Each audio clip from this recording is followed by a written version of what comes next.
श्रीसिद्धान्त सुपाठका मुनिवरा रत्नत्रय राधका वंशयिते परमेष्ठिनं प्रतिदिनं कुर्वन्तु नो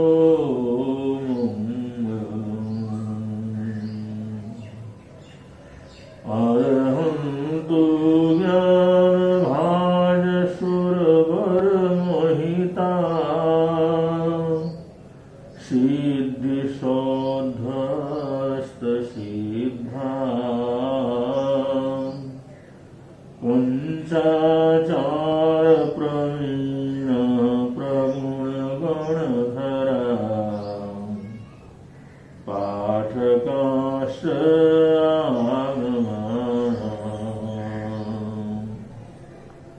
लोके लोकेश वन्द्य सकलयतिवरा साधुधर्मा विलीना पंचाप्येते शराका विदधतु कुशलम् विघ्ननाशम्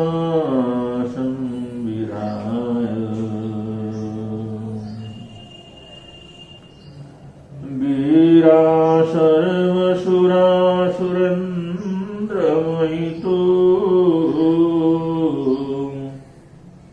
वीरं बुधा संसिता वीरेण विहता स्वकर्मनिचयो वीराय नित्यं वीरातीर्थमिदं प्रवेतमतुलम् वीरेश घोरं तपो वीरेशिर्धीर्ति कीर्तिकान्तिं चयो हे वीरभद्रं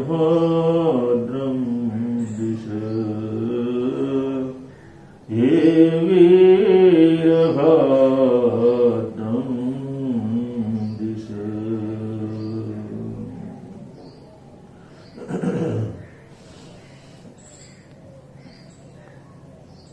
अनंत ज्ञानी गीतराग भगवंतों का संदेश है। स्वयं गोयना मां पमाए। यह बहुत छोटा सा 4 शब्दों का वाक्य है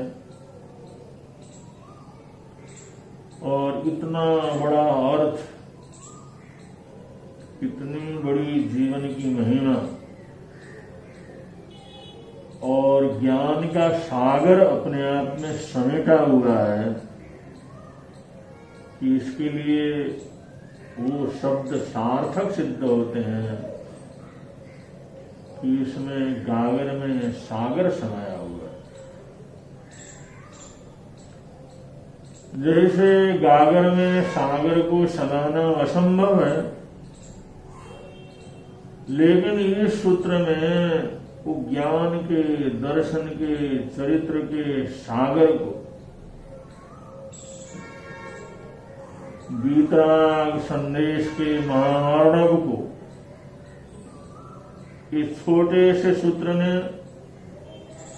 अपने अंदर पूरी तरह से समाया हुआ है। देखने में इतना छोटा है लेकिन अपार अर्थ परिपूर्ण ये वाक्य है, इसलिए ऐसे वाक्यों को महावाक्य बोला जाता है। समयं गोयना मां पमाए। समय शब्द का जितना व्यापक, जितना गहरा, जितना गहन चिंतन दर्शन शास्त्र के अंदर हुआ है, जैन दर्शन के विद्वानों ने किया है, ऐसा इस समय शब्द का इतना बड़ा विवेचन अन्यत्र मिलना बहुत दुर्लभ। समय, समय को तीर्थंकरों ने और उसके बाद गणधर और गणधर के सूत्रों का विवेचन देने वाले आचार्य भगवंतों ने, उन महान विद्वान भाष्यकार टीकाकार आदियों ने इसका गहन चिंतन करके इसके सार को सामने लाने का प्रयत्न किया है। कहते हैं ये समय जो शब्द है, जिसको हम सामान्य रूप से काल के साथ जोड़ लेते हैं, समय का मतलब काल, लेकिन शास्त्रकार इसका चिंतन और इसका विवेचन करते हुए इतने गहराई तक पहुंचते हैं कि हमारी जो आत्मा है, हमारी चेतना है, हमारे जीवन का जो हमारी चेतना, हमारी आत्मा, जो मूलभूत आत्मा है, जो मूलभूत चेतना का स्वरूप है, चेतना का, ज्ञान का मूल स्रोत है, जिसे आत्मा कहा जाता है, जिसे परमात्मा का अंश कहा जाता है, और मूलभूत चेतना आत्मा के साथ किसी न किसी रूप से ये समय अवश्य में जुड़ा हुआ है।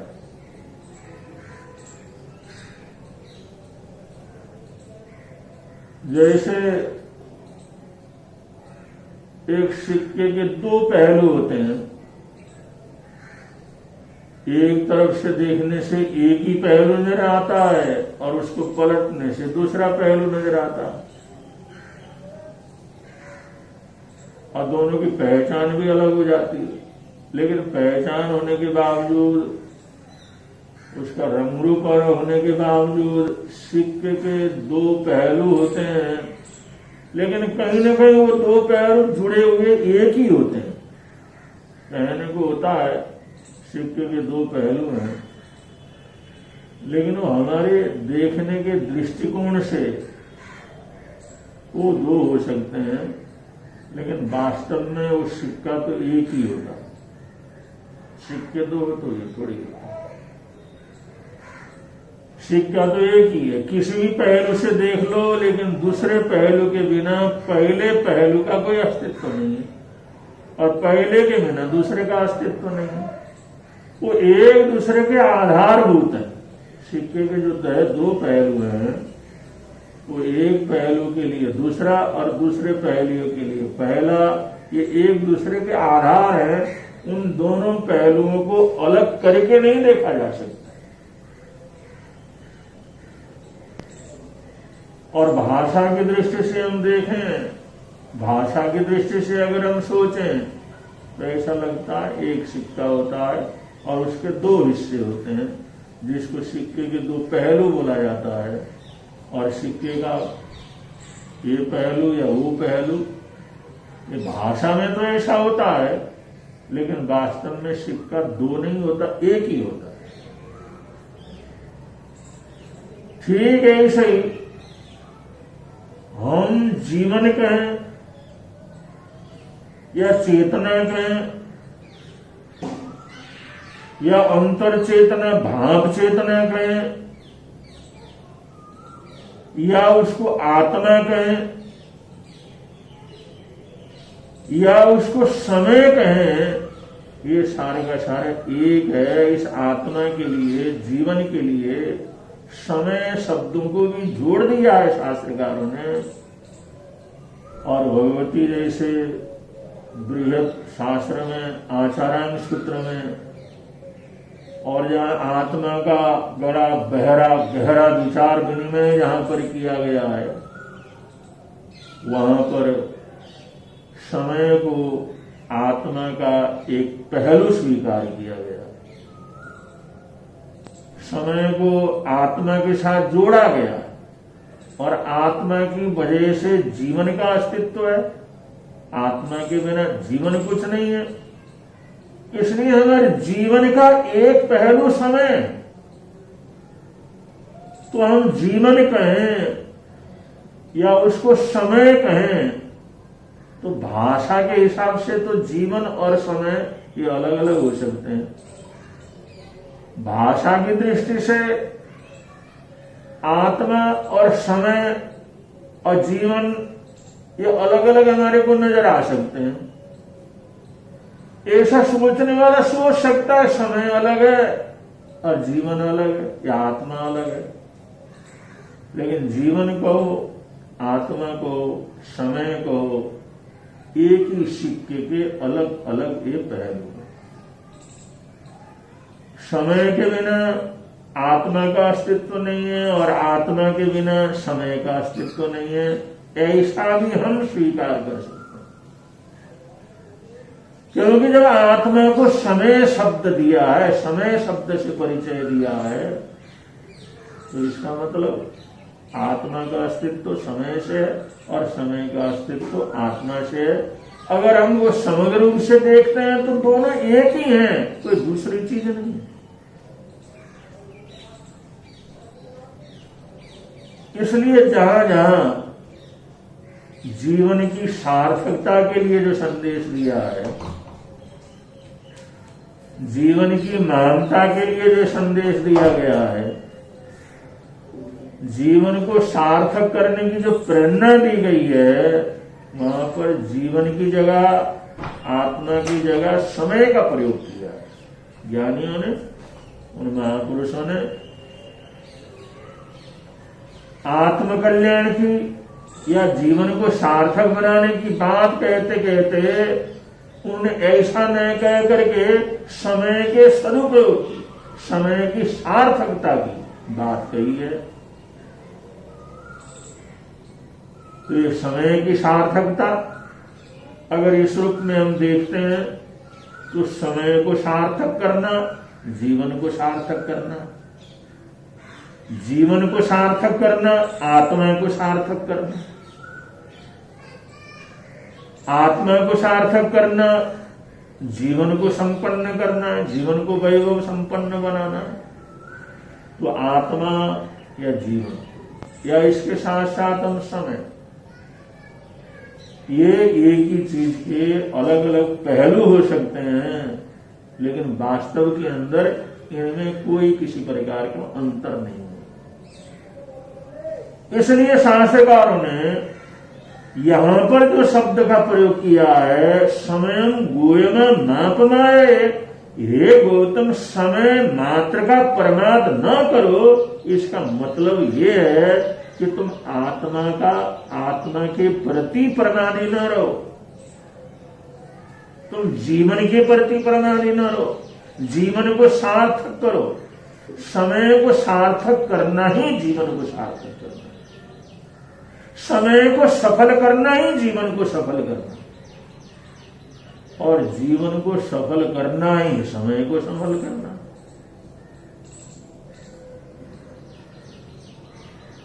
तो शास्त्रकार इस सूत्र में हमें समय की महिमा को बतलाते हुए, वो समय की नहीं, हमारे जीवन की, हमारे आत्मा की महिमा को बतला रहे हैं।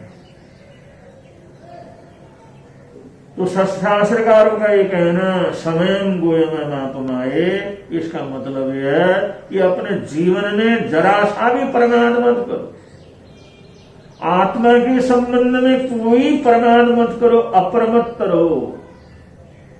चाहे आत्मा में अप्रमत्त रहना, जीवन में अप्रमत्त रहना, या समय में अप्रमत्त, समय को अप्रमत्त होकर के जो व्यतीत करना, ये तीनों बातें आगे चल करके वो एक ही रूप धारण कर लेते हैं। भाषा के रूप में तो अलग अलग हो सकता है, लेकिन वास्तव में ये तीनों एक ही कैटेगरी के अंदर आने वाले हैं। इसलिए समय का, इस शब्द का बड़ा महत्व है, इसलिए इसको थोड़ा विशेष रूप से यहाँ पर कहा गया है। और कोई भी साधक जब तीर्थंकरों के चरणों में आता है, केवल ज्ञान और केवल दर्शन प्राप्त करने वाले जिनेंद्रों के चरणों में आता है, उन महान सर्वज्ञ सर्वदर्शियों के चरणों में आता है, और कुछ समझने के बाद, जिज्ञासा करने के बाद, कुछ समाधान प्राप्त करने के बाद कुछ करने के भाव सोचता है।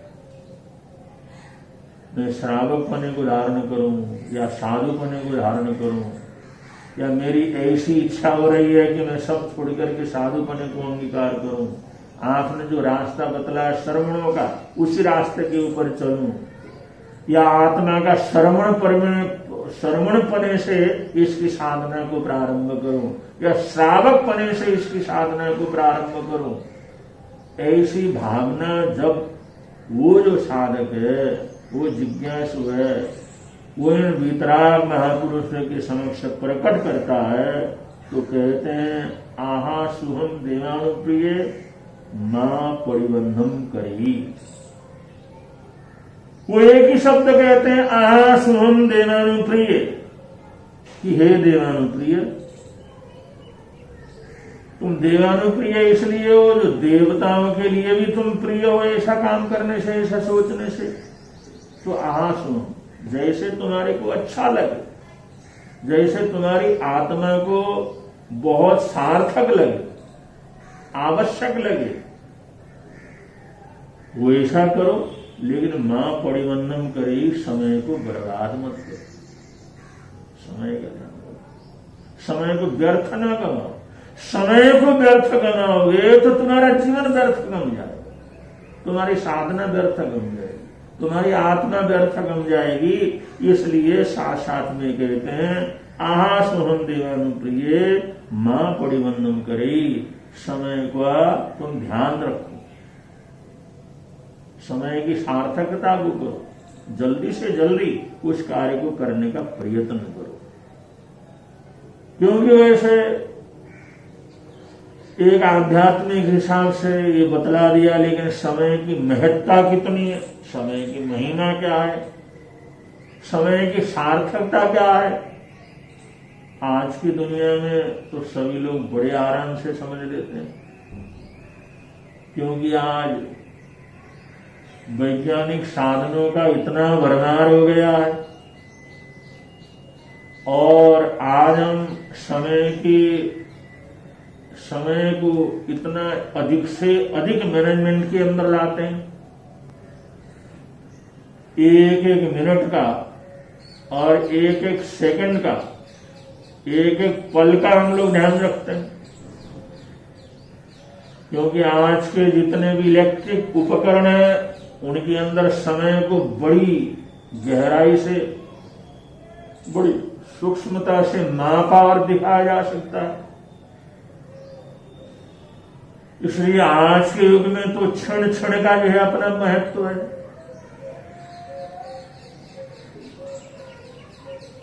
आज जिस द्रुत गति से जहाज चलते हैं, रेलवे चलती है, मेट्रो चलती है, या जितने द्रुत गति से ये जाने आने के साधन हुए हैं, उतना ही अधिक समय का महत्व क्या कर गया, बढ़ गया। पहले तो 1 मिनट 2 मिनट कुछ लगता नहीं था, लेकिन अब तो 1 सेकंड का ये फर्क पड़ जाता। उस सेकंडों के अंदर हमारी दिशा बदल जाती, हमारी दशा बदल जाती। चाहे ऑफिस के अंदर देखें, चाहे रेलवे स्टेशनों के अंदर देखें, चाहे हवाई पट्टियों के अंदर देखें, चाहे युद्ध के क्षेत्र के अंदर देखें, चाहे कंप्यूटराइज वातावरण में उसके अंतर्गत देखें, आज क्षण क्षण के अंदर सावधान रहने की जरूरत है। जो क्षण क्षण के अंदर सावधान रहता है, एक क्षण का भी प्रमाद नहीं करता है, वही इन उपकरणों की सार्थकता सिद्ध कर सकता, ये अपने जीवन के लिए उपयोगी बना सकता। अगर इन चीजों में समय की महत्ता को हम नहीं जोड़ेंगे तो हम जीवन को सार्थक नहीं बना सकते। इसलिए आज समय की महिमा कितनी है ये किसी को बतलाने की जरूरत नहीं। थोड़ी सी हमारी आलस, थोड़ा सा देर करना कितना बड़ा नुकसान का काम हो सकता है, आज हर आदमी बड़े आराम से समझता है। हर आदमी अच्छी तरह से समझता है कि आज हमारे को समय का मैनेजमेंट हर हालात में अच्छे से अच्छे करना बहुत जरूरी है। और जहां साधना का प्रश्न है वहां तो इसका महत्व है ही। प्रसंग आता है धन्ना और शालिभद्र, ये भगवान महावीर स्वामी के शासन में बड़े उत्कृष्ट तपस्वी और साधक हुए। राजगिरी नगरी के अंदर रहने वाले श्रेष्ठी धन्ना और शालिभद्र, ये उस जमाने के सबसे संपन्न श्रेष्ठियों में इनका नाम आता। देव शक्तियां तक इन लोगों को सहयोग करती थी। तो आप अनुमान लगा सकते हैं इनकी संपदा कैसी होगी, इनका वैभव क्या होगा। लेकिन ऐसे वैभव संपन्न श्रेष्ठी ये भी सब कुछ छोड़ गए, भरा पूरा परिवार छोड़ करके, सारे साधन संपन्नता छोड़ गए। इन्होंने देख लिया था संसार में जो पाया जा सकता है वो सब कुछ हमने पा लिया, लेकिन फिर भी हम खाली हैं क्योंकि आध्यात्म साधना हमने प्राप्त नहीं की। सारा संसार प्राप्त करके, सारे सुख प्राप्त करके भी उन लोगों को यह अनुभव हुआ, ये बात बनी कि जो राजाओं को नहीं मिलता वो सब कुछ मिलने के बावजूद भी आज हम खाली हैं क्योंकि हमने आध्यात्म से अपने जीवन को भरा नहीं। इसलिए इन दोनों ही श्रेष्ठियों ने दीक्षा ली। शाला बहनोई का इनका रिश्ता था, कारण ऐसा बना। धन्ना और शालिभद्र दोनों ने अपार संपदा जिसके लिए राजा महाराजा तरसते हैं उसको छोड़ करके उन्होंने भगवान महावीर स्वामी के चरणों में अकिंचन दीक्षा धारण की, जैन मुनि दीक्षा धारण की और बिल्कुल अपरिग्रह वृत्ति के शिखर पर विचरण करने लगे। और ऐसा करते करते उन्होंने लंबा समय व्यतीत किया, अपनी साधना को दिन दुनी रात चौगुनी आगे बढ़ाते रहे। साधना की कठोरता के कारण और शरीर के प्रति ममत्व का न होने के कारण शरीर की शिथिलता स्वाभाविक बात थी, क्योंकि जिसकी तरफ हम ध्यान देंगे वो बलवान रहता, वो शक्ति संपन्न रहता, और जिसकी तरफ हम ध्यान नहीं देते वो कमजोर हो जाता। तो उन साधकों ने अपने भावों की तरफ ध्यान दिया, अपने विचारों की तरफ ध्यान दिया, अपने आत्म वैभव की तरफ ध्यान दिया, उन्होंने शरीर की तरफ ध्यान नहीं दिया। साधना पथ के ऊपर चले तो शरीर को देना है या शरीर को संवारना है, शरीर का श्रृंगार करना है, शरीर को संभाल करके रखना है, ऐसा शरीर की तरफ से उनका ध्यान हट गया। उनका ध्यान भावों की तरफ, विचारों की तरफ चल पड़ा। तो विचारों से ऊंचे होते चले गए, आत्मा की तरफ ध्यान गया तो आत्मा बलवती होती चली गई, क्योंकि शरीर की तरफ से उनका ध्यान पूरी तरह से हट गया, संपूर्ण रूप से हट गया। तो शरीर का शिथिल हो जाना, कमजोर हो जाना, हड्डियों का ढांचा हो जाना, उसके अंदर शारीरिक ताकत का न रहना एक स्वाभाविक बात है। और ऐसी स्थिति हो गई, आत्मा की गरिमा तो इतनी बढ़ी लेकिन शरीर शिथिल हो गए। तो उन्होंने विचार किया, अब इस शरीर से हम तप नहीं कर सकते, सेवा नहीं कर सकते, कठोर आराधना साधना नहीं कर सकते, विचरण नहीं कर सकते, तो इसकी उपयोगिता क्या है। तो उन्होंने पंडित उन्होंने संथारा अंगीकार करने का प्रयत्न किया, संलेखन कर देते हैं और इस शरीर को आराम से सद्भावना पूर्वक अब हमारे काम का नहीं रहा है, हमारे उपयोग का नहीं रहा, इसको सहज रूप से छोड़ देते हैं। तो दोनों ने भगवान महावीर स्वामी से आज्ञा ली और उस समय के पर्वत के ऊपर गए जंगल के बीच में, और जाकर के उन्होंने पंडित मरण संथारे को अंगीकार किया।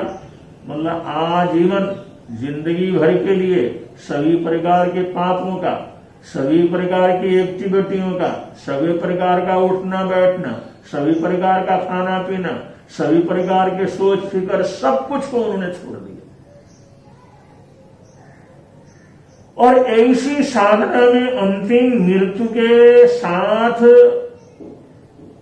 मृत्यु का साक्षात्कार करने वाली जो साधना है, तो मृत्यु का क्या रूप है, मृत्यु का क्या स्वरूप है, वो मृत्यु कैसे आता है, मृत्यु कैसे शरीर से आत्मा को अलग करता है, कैसे जो है मृत्यु आने पर शरीर और आत्मा अलग अलग हो जाते हैं, ये भी दुनिया की बड़ी विशिष्ट घटना है। तो साधक इसी को देखना चाहते थे। अब ये शरीर साधना के लायक तो नहीं रहा, अब ये शरीर और आत्मा का जो संबंध है और इसका विच्छेद किस तरह से होता है, मौत किस तरह से आती है, आयुष्य कैसे टूटता है, इस जिज्ञासा में उन्होंने जिस समय अंतिम संथान अंगीकार किया और इस बात का जिस समय उनके परिवारजनों को पता लगा, धन्ना की माता, धन्ना की पत्नियां, धन्ना की पत्नी या शालीभद्र की माँ, जो परिवारजन थे, स्वजन संबंधी थे, उन सबको जिस समय पता लगा, उन महान साधकों के दर्शन में ये पता लगा वो तो अंतिम संलेखना के लिए गए और फलानी जगह जाकर के उन्होंने अंतिम संलेखना के अंदर संथारे के अंदर है। तो ये लोग भागते हुए किसी तरह उनके दर्शन का लाभ हो, किसी तरह उन अत्यंत प्रिय स्वजन जिनको किसी भी कीमत के ऊपर छोड़ना नहीं चाहते थे, लेकिन फिर भी उनको अलग रह करके उन्होंने साधना की, उनके दर्शन के लिए गए। और जिस समय गए तो आखिरी घड़ियां, उनकी आयुष्य कर्म की आखिरी घड़ियां चल रही थी, और जाकर के इन्होंने हालात को देखा, उनके शरीर को देखा, जो दैदीप्यमान, जो देवता की तरह चमकने वाला शरीर था, वो तप से, जप से, साधना से, तपस्या से बिल्कुल काला पड़ गया था, हड्डियों का ढांचा रह गया था, और वो अंतिम संलेखना के अंदर सोए हुए थे, अंतिम संलेखना की आराधना के अंदर थे। तो जिस समय देखा, इन्होंने विनती की, प्रार्थना की, आशीर्वाद देने के लिए, एक बार आंख खोल करके देखने के लिए कि एक बार आप देख लें। और जो मोहनीय कर्म का प्रभाव होने के कारण रोना धोना भी शुरू हुआ, और बड़ी प्रार्थना की, अंतिम जाने से पहले एक बार तो आप बोल दो, एक बार तो आशीर्वाद दे दो, एक बार तो अपना हाथ उठा दो। लेकिन उन्होंने हाथ क्या उठाना था, उन्होंने कहा एक बार बोल दो। उन्होंने क्या बोलना था, बहुत देर तक विनती की, बड़ा आग्रह किया, वहां पर सब तरह से उनको प्रभावित करने का प्रयत्न किया, लेकिन कुछ नहीं चला। और आखिर में यही प्रार्थना करने लगे, चलो बोलो नहीं, आशीर्वाद दो नहीं, लेकिन एक बार आंख खोल करके देख तो लो। जिस समय उन माताओं ने, उन पत्नियों ने इस तरह की प्रार्थना की, तो धन्ना तो अपनी साधना में तल्लीन रहे। कोई मां नहीं, कोई बाप नहीं, कोई अपना नहीं, कोई पराया नहीं, संसार के अंदर तो कोई ऐसा प्राणी नहीं जिसके साथ 18 संबंध नहीं हुए। तो कौन अपना कौन पराया है, वो तो पूरी तरह से भेद विज्ञान के अंदर रहे। लेकिन शालीभद्र के मन में थोड़ा सा ये भाव जगा, ये राग जगा, ये मां ही तो है। अगर मां आखिरी के समय में प्रार्थना करती है कि एक बार आंख खोल करके देखो, तो ये देखने मात्र से उसको तसल्ली होता है। तो चलो जाते जाते वो भी कर देते हैं। तो आखिरी अंतिम क्षण चल रहा था, उस शरीर में जो आयुष्य कर्म था वो बिल्कुल अवशेष की तरफ था। उसी समय धन्ना ने तो खोला नहीं और शालिभद्र ने एक क्षण भर के लिए आंख खोल करके, पलक खोल करके मां की तरफ देखा, उन स्वजन संबंधियों की तरफ देखा। ऐसी नाजुक स्थिति थी, उसी समय उसी क्षण ऐसी घटना घटी। उनका दोनों का आयुष्य कर्म टूटा और धन्ना का आयुष्य कर्म तो ऐसा टूट गया, अगला आयुष्य कर्म बना नहीं। वो सीधा तमाम कर्मों को तोड़ करके मोक्ष में चले गए, सिद्ध बुद्ध मुक्त हो गए। और एक क्षण भर के लिए एक बार आंखों की पलकों को उठा करके देखने का, उससे इतना कुछ बदल गया। उसी समय ऐसी स्थिति बन गई, अगला आयुष्य कर्म का बंधन हुआ और धन्ना ने, शालिभद्र ने 26 में देवलोक के अंदर जाकर के जन्म लिया। तो घटना तो एक साथ वहां पर घट गई, लेकिन जरा क्षण भर के लिए आंख खोलना ये उनके लिए इतना भारी पड़ा। उसी समय मिलने वाला मोक्ष, उसी समय मिलने वाला सिद्धत्व, उसी समय मिलने वाला बुद्धत्व, उसी समय जो मोक्ष के अधिकारी बनने वाले थे, लेकिन वो 26 में देवलोक के देवता के रूप में जाकर के जन्म लिया। तो इतना फर्क पड़ जाता है। और उन्होंने वापिस फिर कभी न कभी जन्म लेना है, फिर साधना करनी है, फिर साधना करके उस साधना के शिखर पर पहुंचना है, फिर तमाम कर्मों को तोड़ करके मोक्ष के अंदर जाना है। ये फर्क पड़ जाता है। ये जो है समय मात्र का, क्षण मात्र का, पल पल का ऐसा फर्क पड़ जाता है। पल पल के अंदर इतना जो है फर्क पड़ जाता है कि कुछ का कुछ जो है जीवन के बनते हैं। इसलिए शास्त्रकार कहते हैं समय मात्र का भी प्रमाद मत करो। एक एक क्षण में पता नहीं क्या परिवर्तन घटित हो जाता है। तो जहां तक हो सके हर क्षण सावधान रहने का प्रयत्न करते रहना चाहिए। ऐसा करते हैं तो समय हमारे लिए बहुत बड़ी उपलब्धि भी सिद्ध कर जाती हो जाती है। इन्हीं मंगल कामनाओं के साथ, इन्हीं सद्भावनाओं के साथ आज के वक्तव्य को यहीं विराम दे रहे हैं। बोलिए भगवान महावीर स्वामी।